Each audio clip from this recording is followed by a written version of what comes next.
ఇంకా మిగిలిన కాలంలో కూడా ప్రభు కృపచూపులాగున మీరందరూ ప్రార్థన చేయవలసిందిగా కోరుతున్నాను. మనం దేవుని వాక్యం నేర్చుకుందాం. మనం దానియేలు గ్రంథాన్ని పూర్తి చేశాం. హోషేయ గ్రంథం మొదటి అధ్యాయం మొదటి వచనం చదువుతాను.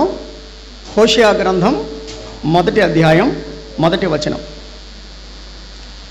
ఉజ్జియా, యోతాము, ఆహాజు, హిజ్కియా అను యూదారాజుల దినములలోనూ యెహోయాషు కుమారుడైన యెరోబోము అను ఇశ్రాయేలు రాజు దినములలోనూ బెయేరీ కుమారుడైన హోషేయకు ప్రత్యక్షమైన యెహోవా వాక్కు. ప్రార్థన చేసుకుందాం, దేవుని వాక్యం విందాం. ప్రేమ కలిగిన మా తండ్రి, పరిశుద్ధుడమైన మా ప్రియ ప్రభువా, నీకు వందనములు, స్తోత్రములు. మా సర్వకాల సర్వావస్థలలో మాకు తోడుగా ఉండి మీరు చేస్తున్న సహాయం అంతటి కొరకై స్తోత్రాలు. మరలా నీ వాక్యం దగ్గరికి వచ్చాం, మీరు మాతో మాట్లాడండి. మాకు ఏది అవసరమో అది మాత్రమే నేర్పించి సహాయం చేయమని యేసుక్రీస్తు వారి నామములో ప్రార్థించి వినయలమై వేడుకొనుచున్నాము తండ్రి, ఆమేన్. హోషేయ గ్రంథం దైవ గ్రంథంలో, పాత నిబంధన గ్రంథంలో 28వ పుస్తకం. మనకి దైవ గ్రంథంలో, పాత నిబంధన గ్రంథంలో పెద్ద ప్రవక్తలు, చిన్న ప్రవక్తలు అనేటువంటి భేదం ఉంది. భేదం అంటే వారు ప్రవచించిన కాలాన్ని బట్టి, వారు ఎంతకాలం ప్రవచించారు అనే దాన్ని బట్టి, వారి ప్రవచన కాల వ్యవధిని బట్టి ఎక్కువ కాలం ప్రవచించిన వారు పెద్ద ప్రవక్తలుగాను, తక్కువ కాలం ప్రవచించిన వారు చిన్న ప్రవక్తలుగాను, వారి ప్రవచన సారాన్ని బట్టి మనకి పెద్ద ప్రవక్తలు, చిన్న ప్రవక్తలు అనేటువంటి విభజన ఉంది. మనకి పెద్ద ప్రవక్తలు అనగానే నలుగురు గుర్తు రావాలి మనకి. యెషయా, ఇర్మియా, యెహెజ్కేలు, దానియేలు. వీరు నలుగురు పెద్ద ప్రవక్తలు. ఇక చిన్న ప్రవక్తలు అనగానే మనం హోషేయ, యోవేలు, ఆమోసు, ఓబద్యా, యోనా, మీకా, నహూము, హబక్కుకు, జెఫన్యా, హగ్గయి, జకర్యా, మలాకి. వీరు 12 మంది ఉంటారు. పెద్ద ప్రవక్తలు నలుగురు ఉంటారు, చిన్న ప్రవక్తలు 12 మంది ఉంటారు. ఆ చిన్న ప్రవక్తల గ్రంథాలలో మొదటి గ్రంథము హోషేయ గ్రంథం. చిన్న ప్రవక్తలలో మొదటి పుస్తకం హోషేయ. హోషేయ గ్రంథాన్ని 3 భాగాలు చేసుకుంటాం మనం ధ్యానం చేసుకోవడానికి. మొదటి భాగము మొదటి 3 అధ్యాయాలు. మొదటి భాగము మొదటి 3 అధ్యాయాలు. దీన్ని ఏమంటారంటే హోషేయ వివాహము, హోషేయ యొక్క బిడ్డలు. హోషేయ వివాహము, హోషేయ బిడ్డలు. హోషేయ మ్యారేజ్ అండ్ చిల్డ్రన్. ఇది మొదటి 3 అధ్యాయాలలో మనం నేర్చుకునే పాఠం. ఇక తర్వాత 4వ అధ్యాయం నుంచి 13వ అధ్యాయం వరకు దేవుని తీర్పులు అంటే ప్రవక్త ద్వారా దేవుడు ప్రవచించినటువంటి తీర్పులు 4వ అధ్యాయం నుంచి 13వ అధ్యాయం వరకు మనం చూస్తాం. ఇక 14వ అధ్యాయంలో దేవుని ప్రేమ చేత తిరిగి కూర్చబడుట, రిస్టోరేషన్ అంటాం. దేవుని ప్రేమ చేత తిరిగి కూర్చబడుట. ఇది 3 భాగాలు. కాబట్టి దేవుని చిత్తమైతే ఈ రోజున మొదటి భాగాన్ని మనం క్లుప్తంగా ధ్యానం చేద్దాం. ఈ మొదటి భాగంలో మీరు గమనించినట్లయితే హోషేయ అనే ప్రవక్త ఉన్నాడు. హోషేయ అనే ప్రవక్త ఇశ్రాయేలు దేశాన్ని 2 భాగాలు చేస్తాం. ఇశ్రాయేలు దేశంలో దక్షిణ రాజ్యము, ఉత్తర రాజ్యము అనేటువంటి 2 భాగాలు ఉన్నాయి. దక్షిణ రాజ్యము, ఉత్తర రాజ్యం. ఇక్కడ మీరు గమనించినట్లయితే ఉత్తర రాజ్యాన్ని 10 గోత్రాల ప్రజలు ఉంటారు. ఉత్తర రాజ్యంలో 10 గోత్రాల ప్రజలు ఉంటారు. దక్షిణ రాజ్యంలో 2 గోత్రాల ప్రజలు మాత్రమే ఉంటారు. అయితే మనకి 2 గోత్రాల ప్రజల మధ్య ఎక్కువ మంది ప్రవక్తలు ఉన్నారు. 2 గోత్రాల ప్రజల మధ్య అంటే యోధా జనాంగం మధ్య ఎక్కువ మంది ప్రవక్తలు ఉన్నారు. కానీ ఉత్తర రాజ్యంలో అంటే 10 గోత్రాల మధ్య తక్కువ మంది ప్రవక్తలు ఉన్నారు. కారణం ఏంటంటే వారు ప్రవక్తలను కానీ ప్రవక్తల మాటలు కానీ వారు వినేవారు కాదు. ఇప్పుడు దైవ గ్రంథంలో మనం ఎరిగినటువంటి హోషయ అనేటువంటి భక్తుడు, ఆమోసు అనే భక్తుడు, వీరిద్దరూ కూడా ఉత్తర రాజ్యానికి చెందినటువంటి ప్రవక్తలు. హోషయ, ఆమోసు వీరిద్దరూ ఉత్తర రాజ్యానికి చెందిన ప్రవక్తలు. ఇక రిమైనింగ్ మిగిలిన వారందరూ కూడా దక్షిణ రాజ్యానికి చెందినవారే, పెద్ద ప్రవక్తలు కానీ చిన్న ప్రవక్తలు కానీ. అయితే ఉత్తర రాజ్యము నుంచి ఇతర దేశానికి సువార్తకు పంపించబడినటువంటి ప్రవక్త ఎవరంటే యోనా. ఉత్తర దేశము నుంచి ఇతర దేశానికి అనగా నినివే మహాపట్టణానికి వెళ్ళి నువ్వు ఒక ఫారెన్ మిషనరీగా వెళ్ళాలి అని చెప్పి ఫారెన్ మిషనరీ ఒక మిషన్ ఇచ్చి దేవుడు పంపించాడు. ఎవరిని అంటే యోనాని. కాబట్టి వీరిని ముగ్గురిని మనం ఉత్తర రాజ్య ప్రవక్తలుగా మనం చెప్పచ్చు. కానీ ఉత్తర రాజ్యంలో ప్రవచించిన వారు మాత్రం ఇద్దరే. వారిలో ఒక ఆయన హోషయ, రెండో ఆయన ఆమోసు. రైట్. ఇప్పుడు ఈ ఈ ఈ ప్రవక్త యొక్క ఉద్దేశం ఏంటి? హోషయ గ్రంథం యొక్క ఉద్దేశం ఏంటంటే దేవుని అచంచలమైన ప్రేమ. దేవుని అచంచలమైన ప్రేమ, దీన్నే గాడ్స్ ఎండ్యూరింగ్ లవ్ అంటారు. గాడ్స్ ఎండ్యూరింగ్ లవ్, అచంచలమైన ప్రేమ. హోషయ గ్రంథం కొంచెం వినడానికి కొంచెం ఇబ్బందిగా ఉంటుంది. ఇది మన కుటుంబ జీవితాలకు, వివాహ జీవితాలకు సంబంధించినటువంటి గ్రంథం. చాలామంది ఎంగేజ్మెంట్లో 2వ అధ్యాయంలో సంగతులు చదివిస్తారు. హోషయ గ్రంథం 2వ అధ్యాయంలో ఉండేటువంటి సంగతులు ఎంగేజ్మెంట్లోనూ ప్రధాన కార్యక్రమంలోనూ చదివిస్తారు. మనం అది చూడబోతున్నాం, గమనిద్దాం. అయితే హోషయ గ్రంథానికి సంబంధించినటువంటి చిన్న విషయం ఏమిటి అంటే దేవుని ప్రేమ, దేవుని వైవాహిక ప్రేమ, భార్యాభర్తల మధ్య ఉండేటువంటి వైవాహిక ప్రేమ. ఇశ్రాయేలు జనాంగాన్ని తన భార్యగా, తండ్రి అయిన దేవుడు భర్తగా, ఇశ్రాయేలు జనాంగం పట్ల దేవుడు చూపించిన అచంచలమైన ప్రేమ ఈ హోషయ గ్రంథంలో మనకు ప్రత్యక్షమవుతుంది. ఇందులో 14 అధ్యాయాలు ఉన్నాయి. అయితే మొదటి 3 అధ్యాయాలకు సంబంధించినటువంటి కొన్ని సంగతులు మీకు జ్ఞాపకం చేస్తాను. రైట్, వినండి, తర్వాత చదువుదాం. హోషయాకి దేవుడు ప్రత్యక్షమయ్యాడు. ప్రత్యక్షమై హోషయ నీవు ఒక వేశ్యను వివాహం చేసుకోమని చెప్పాడు. నీవు ఒక వేశ్యను వివాహం చేసుకోమని చెప్పాడు. ఎస్ లార్డ్ అన్నాడు, అంతే. పేతురుకు దేవుడు ఒక అన్ని చతుష్పాద జంతువులు, భయంకరమైనటువంటి జంతువులు ఉన్నటువంటి దుప్పటం దించి పేతురు తిను అన్నాడు. పేతురు ఏమన్నాడు తెలుసా? నేను ఎప్పుడు తినలేదన్నాడు. ముందు నో చెప్పాడు, నేను చెప్పాను కదా తిను అంటే అప్పుడు తిన్నాడు. అంటే గద్దిస్తే కానీ లోపడలేదు పేతురు. కానీ హోషయ అలా కాదు. హోషయాకి ఏం చెప్తే అది చేశాడు. మీరు ఇర్మియా గ్రంథం, యెహెజ్కేలు గ్రంథంలో వ్యక్తిగత జీవితాన్ని బట్టి దేవుడు మనకు పాఠం చెప్పాడు. యెహెజ్కేలుని నువ్వు కొన్ని రోజులు ఒక పక్కకు పడుకో అన్నాడు.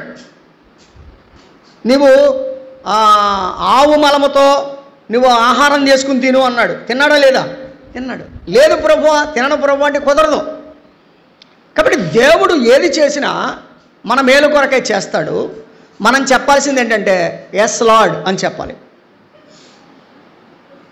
నిజమే ప్రభువా, నేను చేస్తాను, నేను లోబడతాను అనాలి. హోషయాకి దేవుడు ఇచ్చినటువంటి మాట ఏంటంటే, హోషయా నీవు ఒక వేశ్యను వివాహం చేసుకో అన్నాడు. ఎస్ లార్డ్, చేసుకుంటాను. చేసుకోగానే 3 పిల్లలు పుట్టారు. హోషయాకి 3 పిల్లలు పుట్టారు. మొదటివాడి పేరు యెజ్రెయేలు. యెజ్రెయేలు అని పేరు పెట్టాం. చూడండి, మొదటి అధ్యాయం 2వ వచనం చదివేద్దాం. మొదట యెహోవా హోషయ ద్వారా ఈ మాట సెలవిచ్చెను. జనులు యెహోవాను విసర్జించి బహుగా వ్యభిచరించి ఉన్నారు గనుక నీవు పోయి వ్యభిచారము చేయి స్త్రీని పెండ్లాడి వ్యభిచారము వల్ల పుట్టిన పిల్లలను తీసుకొనుము అని ఆయన హోషేయకు ఆజ్ఞ ఇచ్చాను. కాబట్టి అతడు పోయి దిబ్లాయిము కుమార్తె అయిన గోమెరును పెండ్లి చేసుకొనెను. ఆమె గర్భవతి అతనికి ఒక కుమారుని కనగా యెహోవా అతనితో ఇలాగూ సెలవిచ్చెను, అతనికి యెజ్రెయేల్ అని పేరు పెట్టుము అన్నాడు. సో ఫస్ట్ పిల్లాడి పేరు ఏం పేరండి? యెజ్రెయేల్. ఇక్కడ హోషేయ అనే మాటకు అర్థము రక్షణ అని అర్థం. హోషేయ అనే మాటకు అర్థం ఏంటంటే రక్షణ, సాల్వేషన్. తర్వాత గోమెరు అనే మాటకు అర్థము కంప్లీట్, సంపూర్తి అని అర్థం. గోమెరు, హోషేయ చేసుకున్న భార్య పేరు ఏం పేరు? గోమెరు, అనగా సంపూర్తి అని అర్థం, కంప్లీషన్ అని అర్థం. ఇక్కడ యెజ్రెయేలు అనే మాటకి రెండు అర్థాలు ఉన్నాయి. ఒకటి విసిరివేయుట లేదా చల్లుట. విసిరివేయుట లేదా చల్లుట అంటే దాని అర్థం ఏంటంటే మనకు విత్తనాలు వేస్తాం, విత్తనాలు ఏం చేస్తాం? చల్లుతాం. చల్లడం అంటే ఏంటి? విసరడమే కదా, విసరడమే కదా. అంటే ఒక పద్ధతి ప్రకారంగా విసిరితే దాన్ని చల్లడం అంటాం. అర్థమవుతుందా? కాబట్టి యెజ్రెయేలు అనే మాటకి అర్థం ఏంటంటే చల్లా చెదురుగా పంపించి వేయడం అని ఒకటి అర్థమైతే, రెండవది విత్తనాలు చల్లినట్లుగా చల్లడం అని యెజ్రెయేలుకు అర్థం. తర్వాత జరిగింది ఏంటంటే 6వ వచనం, పిమ్మట ఆమె మరలా గర్భవతి అయి కుమార్తెను కనగా యెహోవా అతనికి సెలవిచ్చినదేమనగా దీనికి లోరుహామా అనగా జాలినొందనిది అని పేరు పెట్టమన్నాడు. కూతురు పేరేమని పెట్టమన్నాడు చెప్పండి? జాలినొందనిది. కొడుక్కేమో విసిరివేయబడుట అని పేరు పెట్టమన్నాడు, లేక చెదరగొట్టుట అని పేరు పెట్టమన్నాడు కొడుక్కి. కూతురికి ఏమని పేరు పెట్టమన్నాడు? జాలినొందనిది అని పేరు పెట్టమన్నాడు. తర్వాత మళ్ళీ ఇంకొక అమ్మాయి పుట్టింది. 9వ వచనం, యెహోవా ప్రవక్తకు సెలవిచ్చినదేమనగా, క్షమించాలి 8వ వచనం, కుమారుడు పుట్టాడు. 8వ వచనం, లోరుహామా జాలినొందనిది. పాలు విడిచిన తర్వాత తల్లి గర్భవతి కుమారుని కనినప్పుడు యెహోవా ప్రవక్తకు సెలవిచ్చినదేమనగా, మీరు నా జనులు కారు, నేను మీ దేవుడినై ఉండను గనుక లో అమ్మి అని పేరు పెట్టమన్నాడు. యెజ్రెయేలు అంటే చెదరగొట్టుట, లోరుహామా అంటే జాలినొందనిది, లో అమ్మి అంటే నా జనము కాదు. ఇప్పుడు ఇంతకే యెజ్రెయేలు గారి హోషేయ గారి సంతానం 2 కొడుకులు, కూతురు.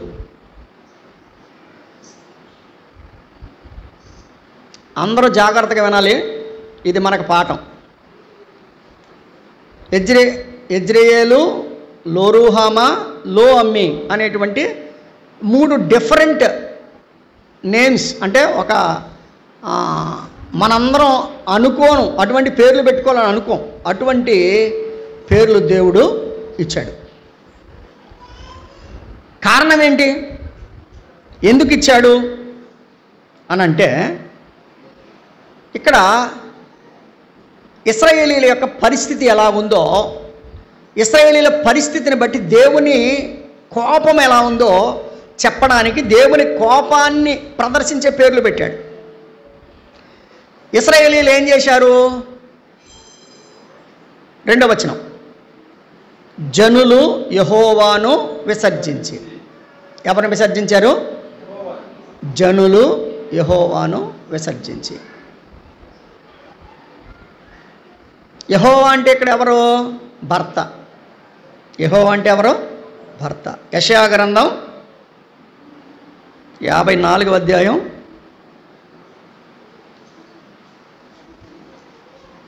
5వ వచనం, నిన్ను సృజించిన వాడు నీకు భర్త అయి ఉన్నాడు. విన్నారండి? నిన్ను సృజించిన వాడు నీకు భర్త అయి ఉన్నాడు. ఆయన ఎవరంటే సైన్యములకు అధిపతియగు యెహోవా. రైట్. ఇప్పుడు చెప్పండి, ఇశ్రాయేలీలు ఏం చేశారు? యెహోవాను విసర్జించారు. అంటే దీని అర్థం ఏంటి చెప్పండి? నిన్ను సృజించిన వాడు నీకు భర్త, ఆయన యెహోవా. ఇశ్రాయేలీయులు ఇప్పుడు ఎవరిని విడిచిపెట్టారు? యెహోవాని విడిచిపెట్టారు. అంటే ఎవరిని విడిచిపెట్టారు ఇప్పుడు? లిటరల్గా చెప్పండి, లిటరల్గా భర్తను వదిలిపెట్టారు.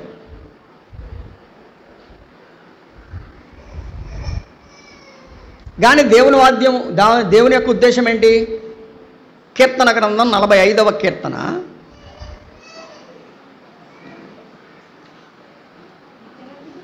10వ చరణం. కుమారి ఆలకించుము, ఆలోచించి చెవియొగ్గుము, నీ స్వజనమును నీ తండ్రి ఇంటిని మరముము. ఈ రాజు నీ ప్రభువు, అతడు నీ సౌందర్యమును కోరువాడు, అతనికి నమస్కరించుము. నువ్వేం చేయాలి ఆయనకి? కానీ నువ్వేం చేశావు? నువ్వు చేయాల్సింది నమస్కారం ఆయనకి, కానీ నువ్వేం చేశావు? కాబట్టి దేవునికి ఇవ్వవలసిన స్థానం నువ్వు ఇవ్వలేదు. అది ఈ రోజున మనం అందరికీ చేతుల్లో బైబిల్ ఉన్నాయి. అవసరమైతే రాత్రి దెయ్యం కళ్ళు వస్తే తల కింద పెట్టుకుని పడుకుంటాం. ఇది ఎందుకు పనిచేస్తుంది? దెయ్యాలు రాకుండా పనిచేస్తుంది. అంతేనా? కాదు కాదు కాదు కాదు గుర్తుపెట్టుకోండి, దేవుని వాక్యం మన చేతిలో ఉంటే పనికిరాదు, సరిపోదు. ఒకసారి డాక్టర్ గారు ఒక ఆయన కడుపులో నొప్పి వస్తుందని బిళ్ళలు రాసిచ్చాడంట. ఇంటికి వచ్చాడు. ఇంటికి వచ్చిన తర్వాత ఆ బిళ్ళలు తల కింద పెట్టి పడుకున్నాడు. మళ్ళీ 5 రోజులకి రమ్మన్నాడంట. 5 రోజులకి వెళ్ళాడు. నొప్పి అసలు కనీసం తగ్గలేదనక పెరిగిపోయిందని అన్నాడంట. మరి నేను బిళ్ళలు వేసుకోమన్నాను కదా, వేసుకున్నావా అని అడిగాడంట. బిళ్ళలు వేసుకోలేదండి, తలకాడ కింద పెట్టుకున్నాను అన్నాడంట. ఎక్కడ పెట్టుకున్నాడంట? తలగాడి కింద పెట్టుకున్నాడు. మరి తలగాడి కింద పెట్టుకుంటే తగ్గుతాయా? తలదిండి కింద పెట్టుకుంటే తగ్గిపోతాయా? ఈ రోజున క్రైస్తవులు దీన్ని తలకింద దిండి పెట్టుకుంటున్నారు అంతే. తలదిండి కింద పెట్టుకుంటే ఇది తలలో నుంచి బ్రెయిన్లోకి వెళ్ళిపోద్ది అనుకుంటున్నారు కొంతమంది. నో, అది కరెక్ట్ కాదు. అసలు దేవుని ఉద్దేశం ఏంటి అంటే, దేవుని వాక్యం చెప్పే సత్యం ఏంటంటే, నిన్ను సృజించిన వాడు నీకు భర్త, ఆయన యెహోవా, ఆయన నీ రాజు. నువ్వు ఆయనకి ఏం చేయాలి? నమస్కారం చేయాలి. నువ్వు ఆయనకి నమస్కారం చేయాల్సింది బదులు నువ్వు నాకు వద్దని వెళ్ళిపోయావు, అంటే విసర్జించావు. ఇప్పుడు నేను చెప్పండి, మనం ఇప్పుడు కూర్చున్నాం కదా, మనము ప్రతిరోజు ప్రభువుకు నమస్కారం చేస్తున్నామా, విసర్జిస్తున్నామా? ఉదయం లేచిన వెంటనే ఏం చేయాలి? నమస్కరించాలి. సాగిలపాడి మ్రోక్కెదము, సత్యముతో ఆత్మతో మన ప్రభు యేసుని సాగిలపాడి మ్రోక్కెదము కదా. రోజు మనం చేయాల్సింది ఏంటంటే ఆయనకి సాగిలపడాలి, ఆయన ప్రేమించాలి. ఏ రోజునైతే నీవు ఆయనను ఘనపరచలేదో, ప్రేమించలేదో, స్తుతించలేదో, ఆ రోజు నువ్వు ఆయన వదిలిపెట్టినట్టే. ఈ రోజున క్రైస్తవ జనాంగం దేవుణ్ణి విడిచిపెట్టి నేను ఏదో చేస్తున్నాను అనుకుంటున్నారు. దేవుడు నా దగ్గరే ఉన్నాడు అనుకుంటున్నారు, కానీ దేవుడు నీ దగ్గర లేడు. సంసోను అలాగే అనుకున్నాడు. ఇప్పుడు నేను ఏదో ఎరగదీసేద్దాను అనుకున్నాడు. ఏమైంది? దేవుడు అతను అప్పటికి విడిచిపెట్టాడు అన్న సంగతి అతనికి తెలియలేదు. కాబట్టి ఈ హోషేయ గ్రంథంలో ఇశ్రాయేలీయులు చేసినటువంటి నేరం ఏంటంటే, నమస్కరించడానికి బదులు విసర్జించారు, పూజించడానికి గౌరవించడానికి బదులు విసర్జించారు. అందువల్ల నన్ను వారు విసర్జించారు కనుక నేను వారిని విసర్జిస్తున్నాను అని చెప్పడానికి హోషేయ గ్రంథాన్ని దేవుడు మనకి ఇచ్చాడు. ఈ హోషేయ నిజానికి చెప్పాలంటే మనకు ఆమోసు, యెషయా, మీకా అనే వారికి సమకాలికుడు. మీరు ఇంటికి వెళ్ళి చదువుకోండి.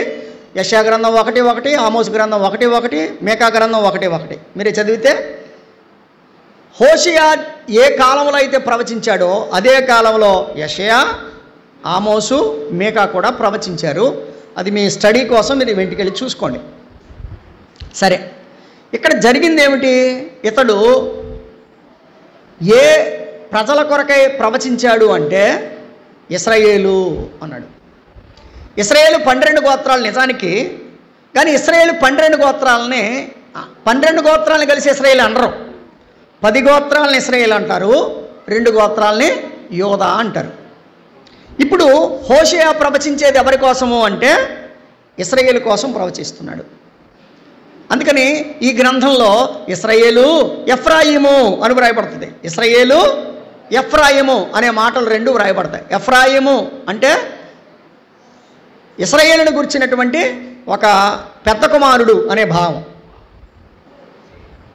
అయితే ఇక్కడ గమనించినట్లయితే ఇతడు రూబేను గోత్రానికి చెందినవాడు. ఎవరు? హోషేయ ఎవరు? రూబేను గోత్రానికి చెందినవాడు. ఎలాగో చెప్తామంటే చూడండి, మొదటి అధ్యాయం 1వ వచనం. ఉజ్జియా, యోతాము, అహాజు, హిజ్కియా అని యోధారాజుల దినములలో యెహోయాషు కుమారుడైన యెరోబామును ఇశ్రాయేలు రాజు దినములలోను బెయేరీ కుమారుడైన హోషేయాకు బెయేరీ కుమారుడు. దినవృత్తాంతముల మొదటి గ్రంథం 5వ అధ్యాయం. దినవృత్తాంతముల మొదటి గ్రంథం 5వ అధ్యాయం 6వ వచనం చూడండి.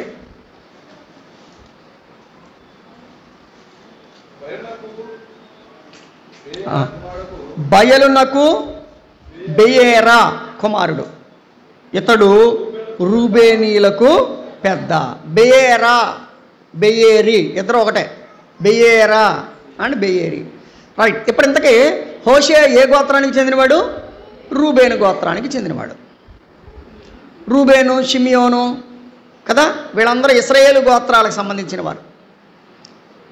సో ఇతడు చెప్పినటువంటి సంగతి ఏమిటి అంటే, నేను ఇశ్రాయేలుని ఎందుకు విసర్జించబోతున్నాను అంటే వారు నన్ను విసర్జించారు. అంత మాత్రమే కాదు, వారి రాజులు కూడా నన్ను విసర్జించారు. వారి రాజులు అన్యాయం చేస్తున్నారు. మొదటి అధ్యాయానికి రండి. హోషేయ గ్రంథం 1వ అధ్యాయం 4వ వచనం. యెహోవా అతనితో ఇలాగూ సెలవిచ్చెను, అతనికి యెజ్రెయేలు అని పేరు పెట్టుము. యెజ్రెయేలులో యెహూ ఇంటివారు కలుగు చేసుకొనిన రక్తదోషమును బట్టి ఇక కొంతకాలమునకు నేను వారిని శిక్షింతును. ఏ దోషం ఇది? రక్తదోషం. ఏంటి ఆ రక్తదోషం? యెహూ అనే ఒక రాజు అన్యం పుణ్యం తెలియనటువంటి ఒక 70 మందిని చంపేశాడు. అది యెహూ ఇంటివారు కలుగు చేసుకొనిన రక్తదోషం. చదువుతాం రండి. రాజులు 2వ గ్రంథం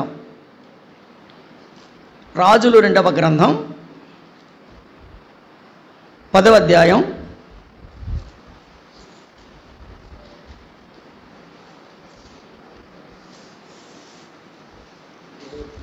1వ వచనం. షోమ్రోనులో ఆహాబునకు 70 మంది కుమారులుండురి. యెహూ వెంటనే తాకీదులు వ్రాయించి షోమ్రోనులో నుండి యెజ్రెయేలు అధిపతులకు పెద్దలకును ఆహాబు పిల్లలను పెంచిన వారికి పంపించిన ఆజ్ఞ ఇచ్చినది ఏమనగా, మీ యజమానుని కుమారులు మీ వద్దనున్నారు, మరియు మీకు రథములు, గుర్రములు, ప్రాకారము గల పట్టణములు, ఆయుధ సామాగ్రి కలవగదా. కాబట్టి ఈ తాకీదు మీకు ముట్టిన వెంటనే మీ యజమానుని కుమారులలో ఉత్తముడును తగిన వాడునైన ఒకరిని కోరుకొని తన తండ్రి సింహాసనం మీద ఆసీనుడిగా చేసి మీ యజమాని కుటుంబముల పక్షమున యుద్ధమాడుడి. తర్వాత ఏం చెప్పాడు? వారు ఇది విని బహు భయపడి, 2 రాజులు తన ముందర నిలవజాలకపోయిరే, మనమెట్లు నిలవగలమని అనుకొని కుటుంబపు అధికారియు, పట్టణపు అధికారియు, పెద్దలను, పిల్లలను పెంచిన వారును కూడి యెహూకు వర్తమానం పంపిరి. ఏమని పంపారు? మేము నీ దాసులము, నీ సెలవు ప్రకారము సమస్తము జరిగించదము, మేము ఎవరిని రాజుగా చేసుకొనము, నీ దృష్టికి ఏది అనుకూలమో దానిని చేయమని చెప్పిరి. అప్పుడు అతడు 2వ తాకీదు వ్రాయించి, మీరు నా పక్షమున ఉండి నా మాటకు ఒప్పుకుని ఎడల మీ యజమానుని కుమారుల తలలు తీసుకొని, ఏమంటే ఏం తీసుకురమ్మంటున్నాడు?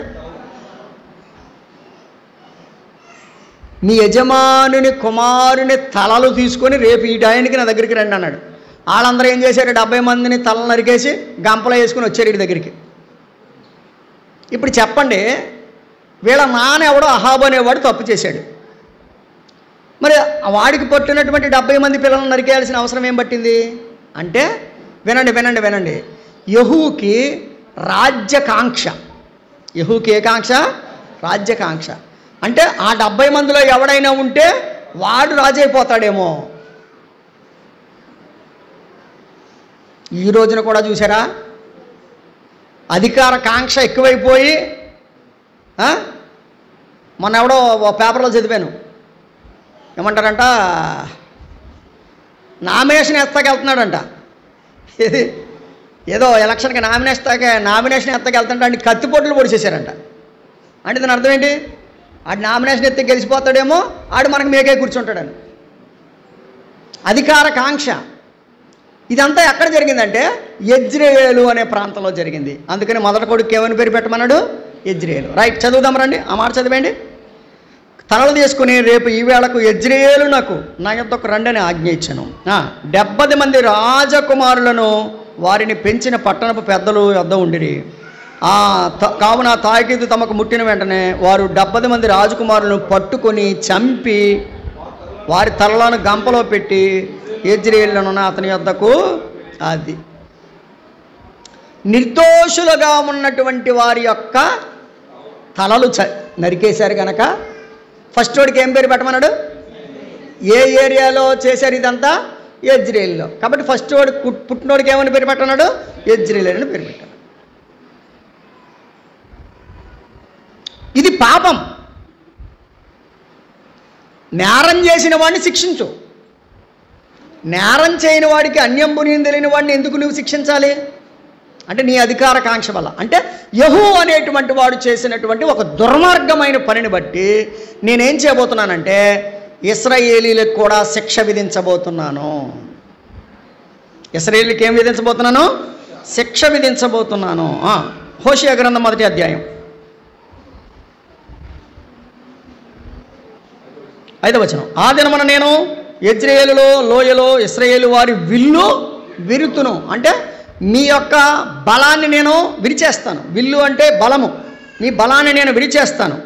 పిమ్మట ఆమె మరలా గర్భవతి కుమార్తెను కనగా యెహోవా అతనికి సెలవిచ్చినదేమగా దీనికి లోరుహామా అని జాలినొందనిది అని పేరు పెట్టుము. ఇక మీదట నేను ఇశ్రాయేలు వారిని క్షమించను, వారి ఎడల జాలిపడను. అయితే యోధా వారి ఎడల జాలిపడి. ఎక్కడికి గుర్తుపెట్టుకోండి, దేవుని యొక్క అద్భుతమైన ప్రేమ ప్రణాళిక ఎలా ఉంటుందో చూడండి. నేను ఇశ్రాయేలు వారిని క్షమించను అన్నాడు, అయితే యోధా వారిని క్షమిస్తాను అన్నాడు. ఇదేంటి దీని అర్థం? నేను ఇందాకే చెప్పాను, మొదటే చెప్పాను,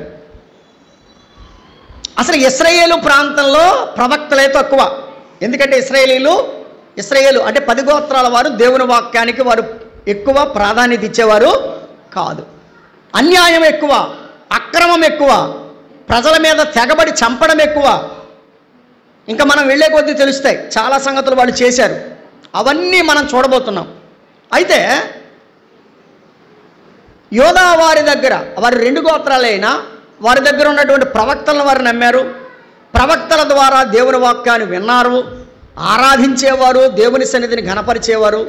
వీరంతా అద్భుతమైనటువంటి దేవుని యొక్క ప్రేమను గుర్తించిన వారు యోధా గోత్రం వారు. అందుకని దేవుడు ఏమన్నాడంటే నేను ఇశ్రాయేలును క్షమించను, కానీ అయితే యోధా వారి ఎడల నేను జాలిపడుతున్నాను. దీనికి చిన్న విషయం చెప్పి నేను ముందుకెళ్ళిపోతాను. క్రీస్తు పూర్వం 722వ సంవత్సరం, మీరు కావాలనుకుంటే, మీరు చరిత్ర కావాలనుకుంటే రాసుకోవచ్చు. క్రీస్తు పూర్వం 722 BC 722లో మొట్టమొదట అష్షూరు రాజులు వచ్చి ఉత్తర రాజ్యాన్ని వేసుకుని పోయారు. క్షమించను అన్నాడు. ఏ రాజ్యాన్ని? ఇశ్రాయేలును. ఇశ్రాయేల్ అంటే ఏ రాజ్యం?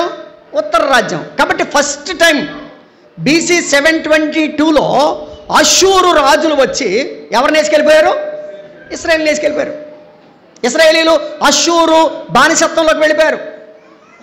ఆ తర్వాత 136 సంవత్సరాల తర్వాత యోధా వారు వెళ్ళారు. అంటే 136 సంవత్సరాల గ్రేస్ పీరియడ్ ఎవరికి ఇచ్చాడు దేవుడు?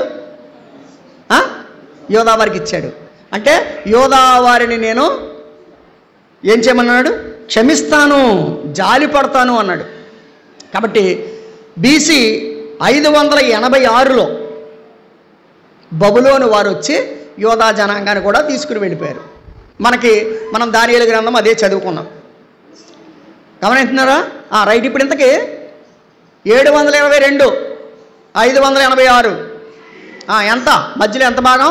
136 సంవత్సరాలు. అంటే 136 సంవత్సరాలు యోధా జనాంగానికి దేవుడు నష్టము కలిగించలేదు. ఈ 136 సంవత్సరాల యోధా జనాంగం కూడా తేడా వచ్చేసింది. అక్రమం విస్తరించుట చేత అనేకుల ప్రేమ చల్లారుతుంది. దేవుని ప్రేమ వారికి తగ్గిపోతూ వచ్చింది. అందుకని చెప్పాడు అక్కడ. అయితే 7వ వచనం, అయితే యోధా వారి ఎడల జాలిపడి విల్లు, ఖడ్గము, యుద్ధము, గుర్రము, రౌతులు అను వారి చేత కాక తమ దేవుడిని యెహోవా చేతనే వారిని రక్షిస్తాను అని చెప్పాడు. లోరుహామా జాలినొందనది పాలు విడిచిన తర్వాత తల్లి గర్భవతి అయ్యే కుమారుని కనినప్పుడు యెహోవా ప్రవక్తకు సెలవిచ్చినదేమనగా, మీరు నా జనులు కారు, నేను మీకు దేవుడినై ఉండను గనుక లో అమ్మి అంటే నా జనము కాదని పేరు పెట్టుము అన్నాడు. నేను మిమ్మల్ని ఎంత ప్రేమించినా మీరు నా జనం కాకుండా నాకు వ్యతిరేకమైన పనులు మీరు చేస్తున్నారు అని చెప్పి ఈ అధ్యాయం చివరన ఒక మాట చెప్పాడు. నేను మీ మీద జాలిపడను, మీరు నా జనము కాదు, నేను మిమ్మల్ని విసిరివేస్తాను అని చెప్పి దేవుని యొక్క ప్రేమను ఆఖరి వచనాలు చెప్పాడు. మొదటి అధ్యాయం ఏమని చెప్పాడు చూడండి. ఇశ్రాయేలు 10వ వచనం, ఇశ్రాయేలీలో జనసంఖ్య అమితమై లెక్కలేని సముద్రపు ఇసుక గంట విస్తారమగును. ఏ స్థలమందు మీరు నా జనము కారణమాట జనులను వారితో చెప్పుదురో ఆ స్థలముననే మీరు జీవము గల దేవుని కుమారులై ఉన్నారని వారితో చెప్పుదురు. యోధా వారును ఇశ్రాయేలు వారును ఏకముగా కూడుకొని తమ పైన ఒకనినే ప్రధానిగా చేసుకొని తామున్న దేశములో బయలుదేరుదురు. ఆ యెజ్రెయేలు దినము మహాప్రభావము గల దినం. ఇక్కడ పై యెజ్రెయేలు అనే మాటకి కింద యెజ్రెయేలు అనే మాటకి తేడా ఉంది. 4వ వచనంలో యెజ్రెయేలు అంటే చెదరగొట్టుట అని అర్థం. ఓకేనా? ఇందాక ఇంకో విషయం ఏం చెప్పాను? చల్లుట అని చెప్పాను. చల్లుట అంటే ఏంటి? విత్తనాలు చల్లడం అంటే నాటడం అని అర్థం. ఇక్కడ ఇప్పటి వరకు ఇశ్రాయేలీలు 2 భాగాలుగా ఉన్నారు. భవిష్యత్తులో మెస్సియా రాబోతున్నాడు. మెస్సియా వచ్చినప్పుడు 2 గోత్రాలు ఒకటే అవుతారు. కాపరి ఒక్కడే. యేసు ప్రభు వచ్చినప్పుడు 12 గోత్రాలు ఏమవుతాయి? కలిసిపోతాయి. ఇది భవిష్యత్తులో జరగబోతుంది. ఇంకా అవలా ఈ మొదటి అధ్యాయం అలా ముగించాడు. మరైతే ఇప్పుడు మనం 3 అధ్యాయాల సమాహారాన్ని చెప్పుకోవాలి కనుక 2వ అధ్యాయం దగ్గరికి వస్తున్నాను. చూడండి 2వ అధ్యాయం పరిస్థితిని చూడండి. 2వ అధ్యాయంలో చాలా సంగతులు చెప్పాడు. మీరు నా జనులని మీ సహోదరులతోనూ జాలి నొందని వారినని మీ స్వదేశీలతోనూ మీరు చెప్పుడి అని చెప్పి 2వ వచనం, నేను దాని బట్టలను పెరికివేసి పుట్టిన నాటి వలె దానికి దిగంబరాలుగా చేసి పాడు పెట్టి ఎండిపోయిన భూమి వలె ఉంచి దప్పి చేత లయపరచకుండునట్లు మీ తల్లి పోకిరి చూపు చూడకయు దాని స్తనములను పురుషులను చేర్చుకొనకయు ఉండునట్లు మీరు ఆమెతో వాదించుడి. ఇప్పుడు చెప్తున్నాడు. ఏమంటున్నాడంటే, నేను భర్తను ఇశ్రాయేలు జనాంగం నన్ను వదిలివేసింది. ఎందుకు వదిలేసింది అంటే ఇశ్రాయేలు జనాంగానికి ఒక లక్షణం ఉంది. ఏంటో తెలుసా? పోకిరి లక్షణం. ఏ లక్షణం అది? పోకిరి లక్షణం. ఆమె పోకిరితనాన్ని గురించి మీరు వాదించండి అన్నాడు. దాని అర్థం ఏంటంటే ఇశ్రాయేలీల గురించి చెప్తున్నాడు. ఇదిగో దేవుని యొక్క ప్రేమ కాదనుకు నువ్వు అన్య జనాంగం వైపుకు నువ్వు ఎందుకు వెళ్ళిపోతున్నావు? ఆ లక్షణాన్ని గురించి ఇంకా చాలా సంగతులు చెప్పాడు. కానీ మీరు ఇంటికి వెళ్ళి చదవండి. 4వ వచనం, దాని పిల్లలు జార సంతానమై ఉన్నారు.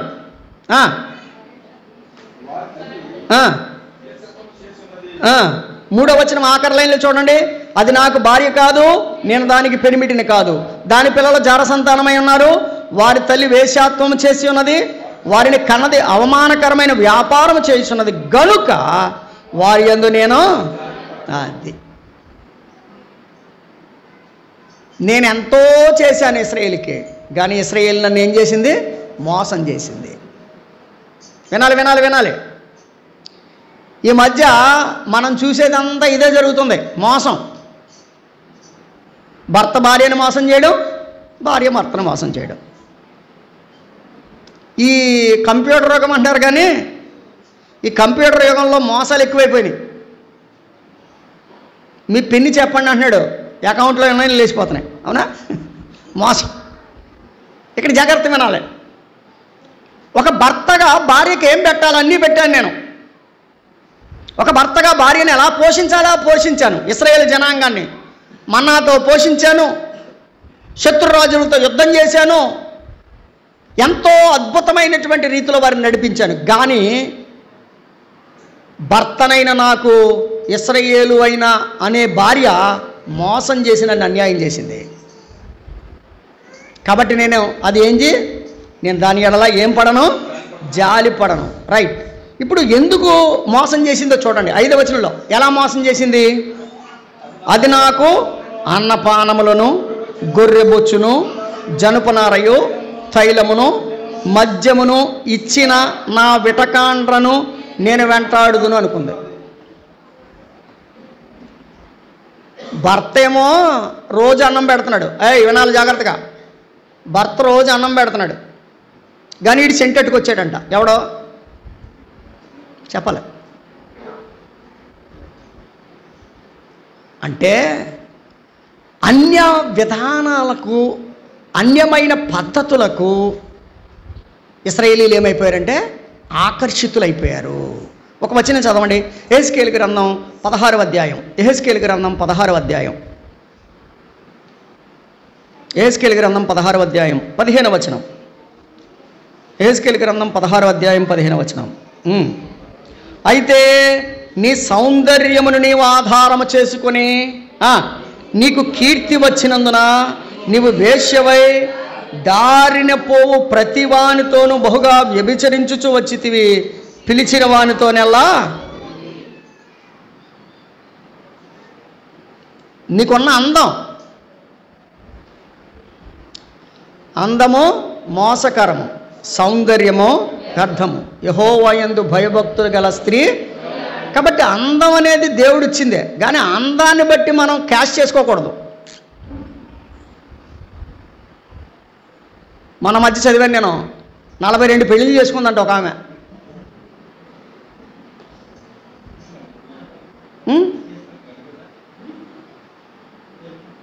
దొరికింది, కటకటాలు ఊసలు లెక్క పెడుతుంది.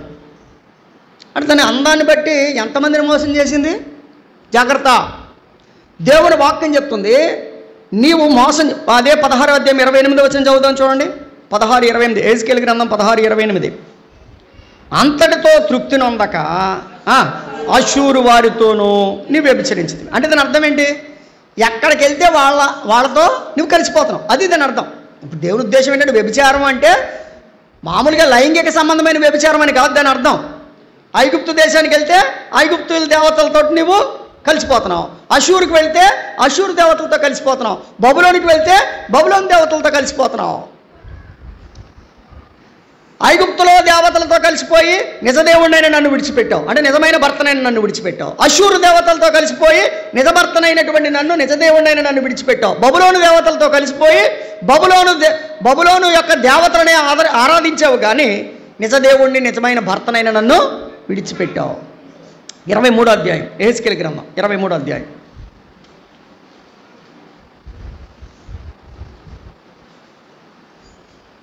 ఏడవ వచనం 23:7.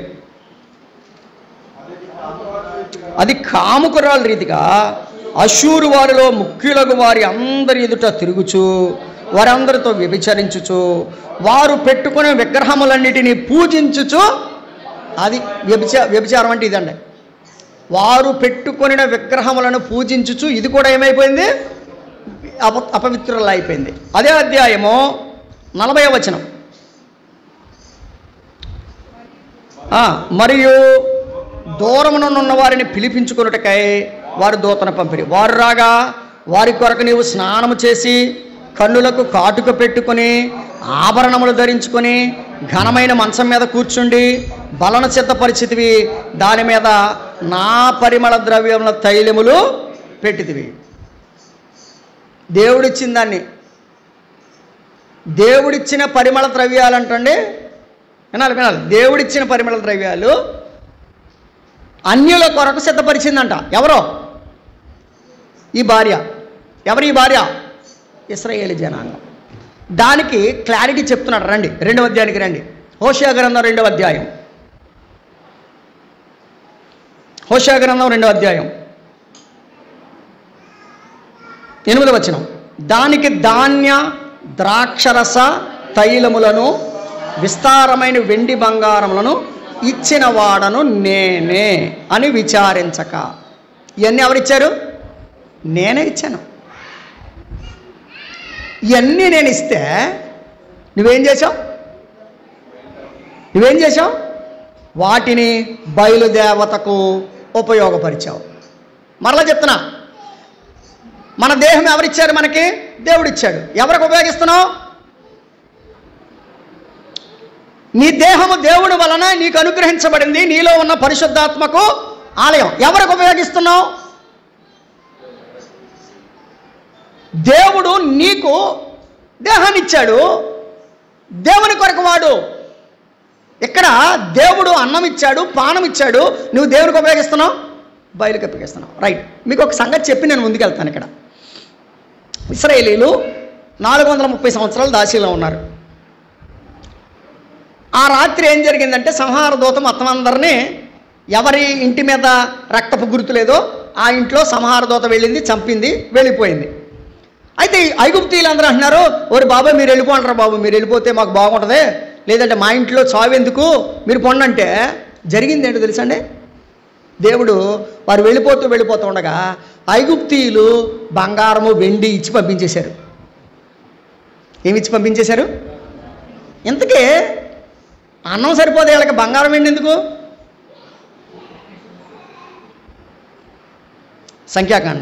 నిర్గమాకాండం 12వ అధ్యాయం.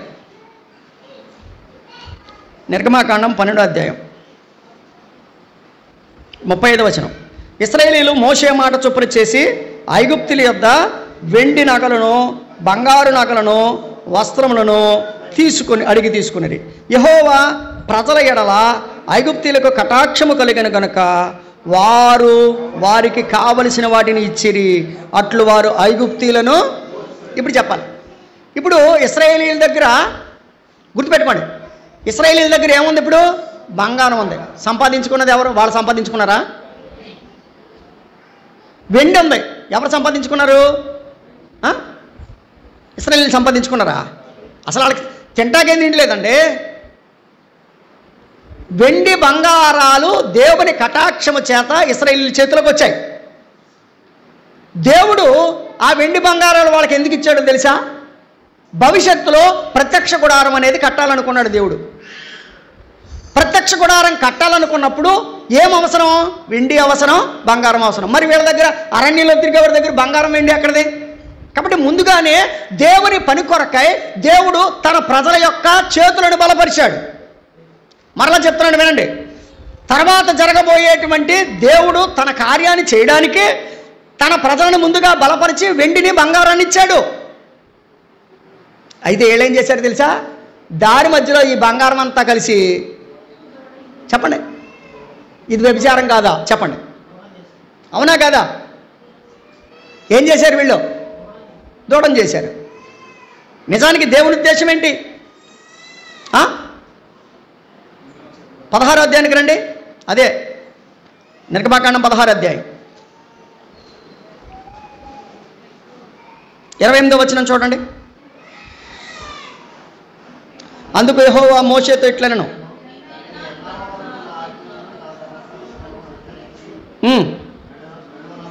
నడువనొలరు అంటున్నాడు. మీరు ఎంతకాలం ఇలా ఉంటారు? ఇప్పుడు 27వ అధ్యాయానికి రండి. 23 క్షమించాలి, 23.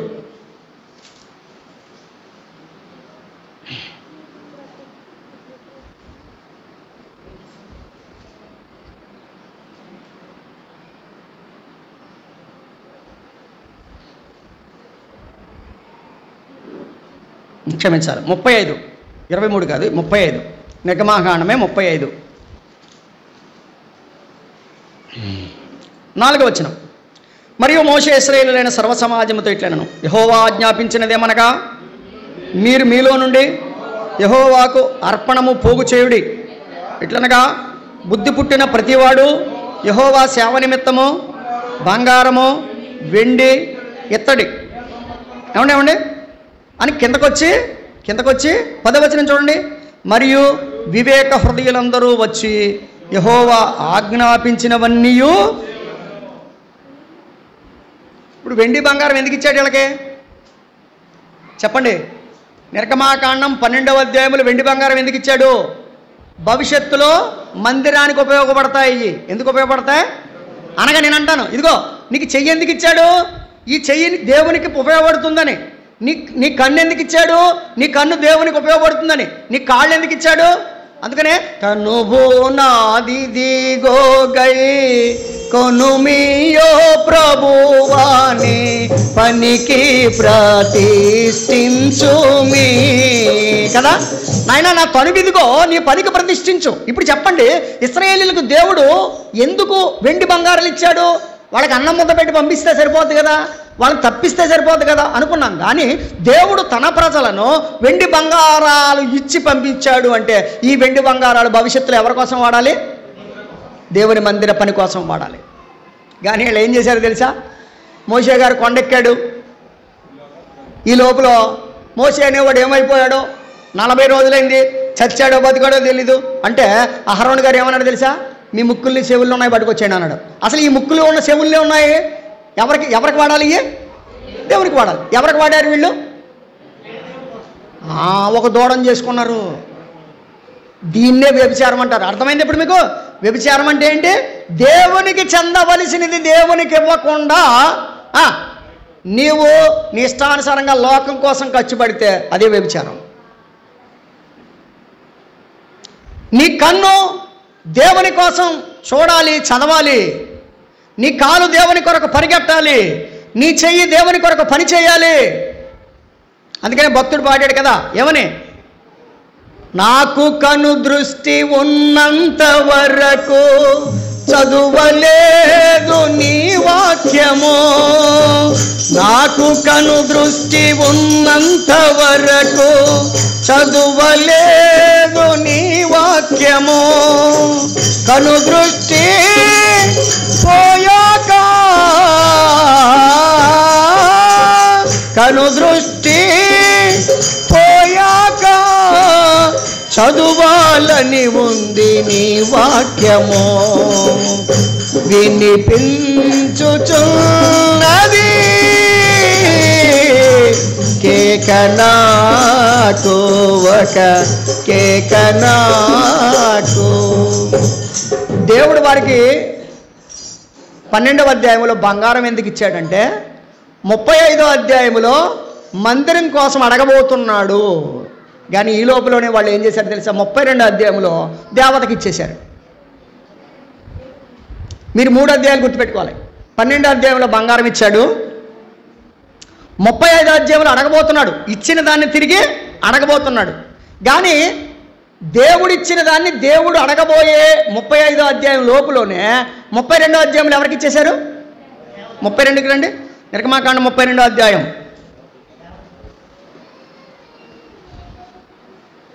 మొదటి వచనం. మోషే కొండ దిగుటకు తొడుగు చేయుటగా ప్రజలు చూసినప్పుడు ఆ ప్రజల అహరోను వద్దకు వచ్చి, లెమ్ము, మా ముందర నడుచుటకు ఒక దేవతను మా కొరకు చేయము.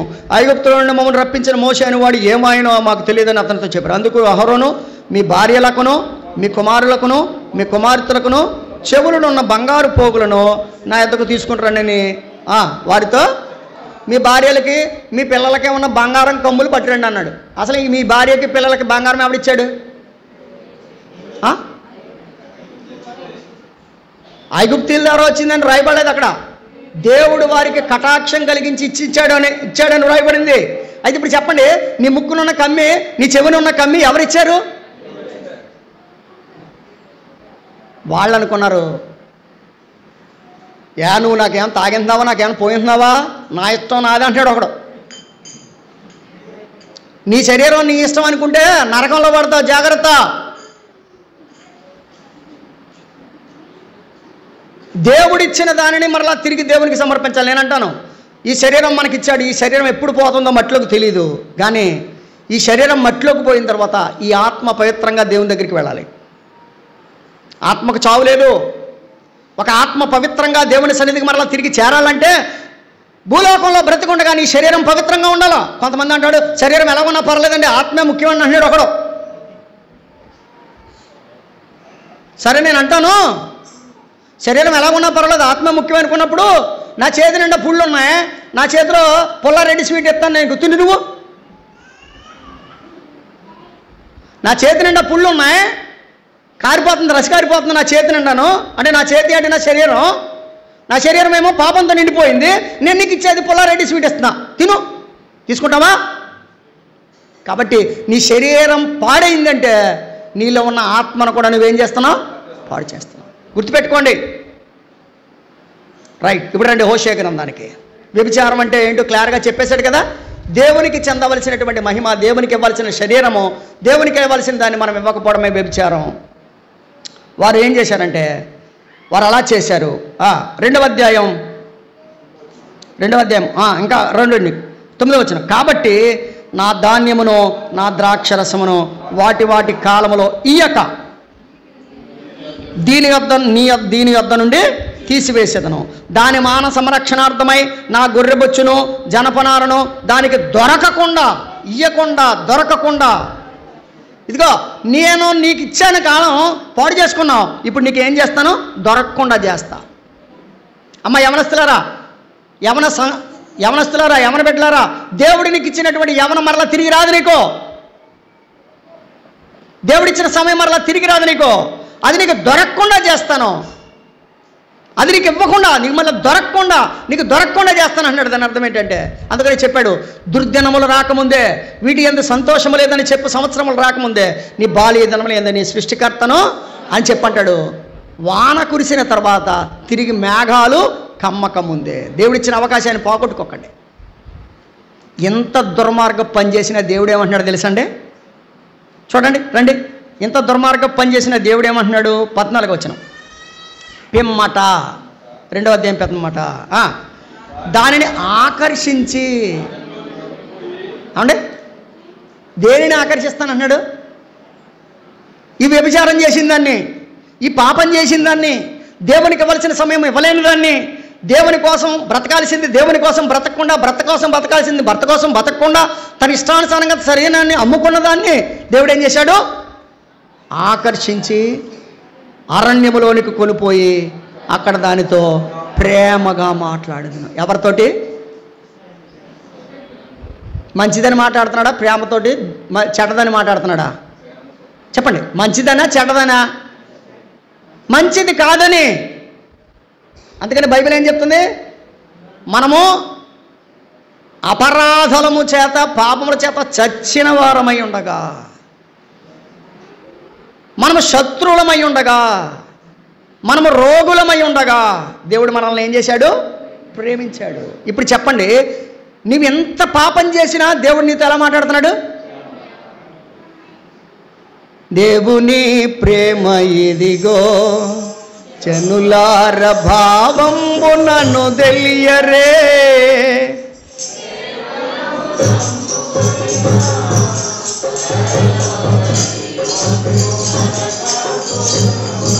పరలోక జీవంబు మనకబ్బును.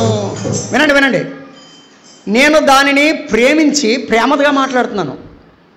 నేను ప్రేమిస్తున్నాను అంటే దాని అర్థం ఏంటి? నువ్వు పాపం చేసినా ప్రభు ఏం చేస్తున్నాడు? ప్రేమిస్తున్నాడు. ఇదే దేవుని యొక్క ప్రేమ. పాపులమైన మన ఎడల, దుర్మార్గులమైన మన ఎడల దేవుడు చూపించిన ప్రేమ. ఆయన అంటున్నాడు 15వ వచనం, అక్కడ నుండి దానిని తోడుకుని వచ్చి దానికి ద్రాక్ష చెట్లు ఇస్తాను, ఆకోరు శ్రమలోయను నిరీక్షణ ద్వారముగా చేస్తాను. బాల్యమున ఐగుప్తు దేశంలో నుండి అది వచ్చినప్పుడు నా మాట వినినట్లు అచ్చట నుండి నా మాట అది ఇచ్చట నుండి నా మాట వినును. నీవు బయలు అని పిలువక నా పురుషుడవు అని పిలుతువు, ఇదే యెహోవా. అంటే గతంలో ఎలాగైతే నేను నీతో సంబంధం కలిగి ఉన్నానో అలాగనే మరలా తిరిగి సంబంధం కలిగి ఉండడానికి ఇష్టపడుతున్నాను. ఇప్పుడు చెప్పాలి, మరలా దుర్మార్గురాలైన దానిని దేవుడు ఏం చేశాడంట? ఆకర్షించాడు. గుర్తుపెట్టుకోండి, ఏం చేశాడు? షోలమ్మితి ఏముంది? నన్ను ఆకర్షించుము, నేను నీ యొద్దకు వస్తాను. ప్రయాసపడి భారము మోస్తున్న సమస్త జనులారా నా యొద్దకు రండి. ప్రభు ఆకర్షిస్తున్నాడు. సిలువలో ప్రభు వేలాడుతున్న ప్రభు నిన్ను ఆకర్షిస్తున్నాడు. ప్రభు దగ్గరికి రా.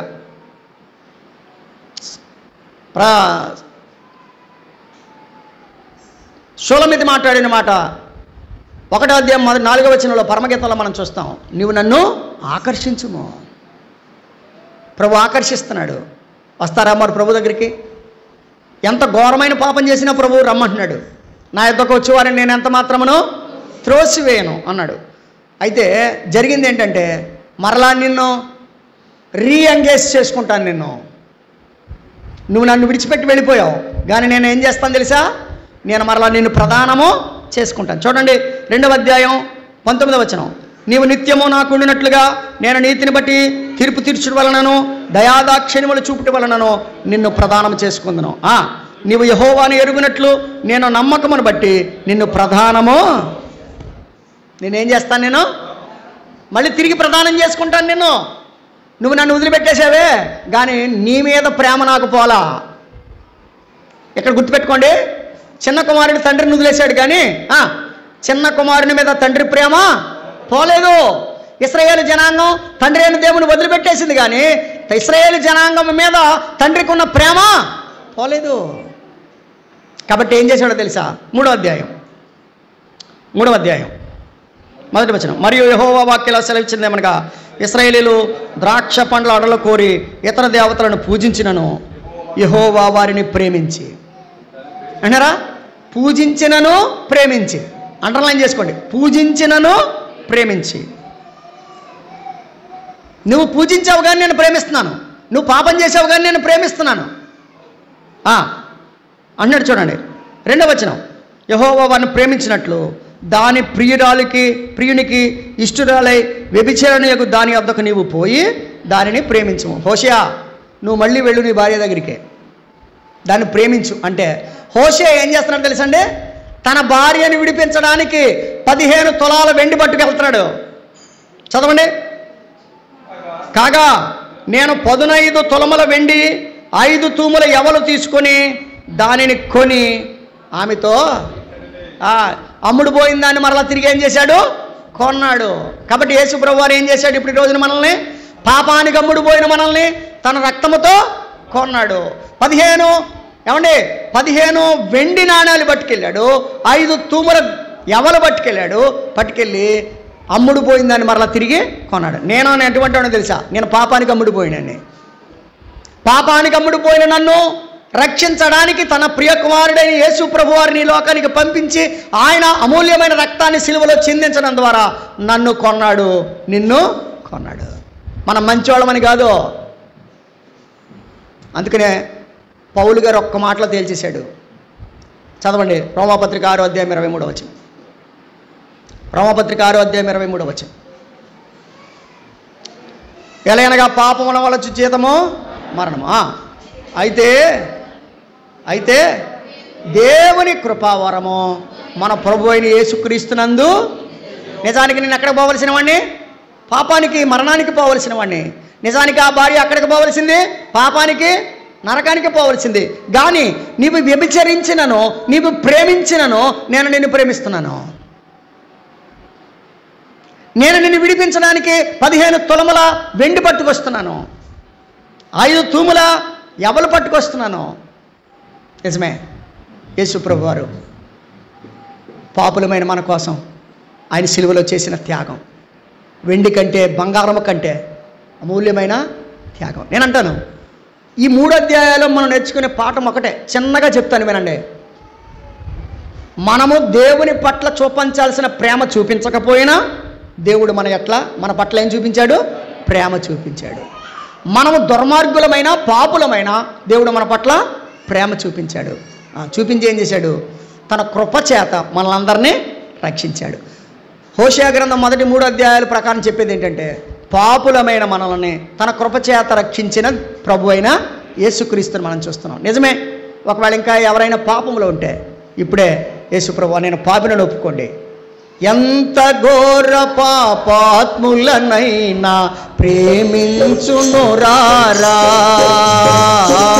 ఎంత ఘోర పాపాత్ములనైనా ప్రేమించును రారా, పాప భారముతో రారా, పాదములపై పడరా, పాపుల రక్షకుడేసు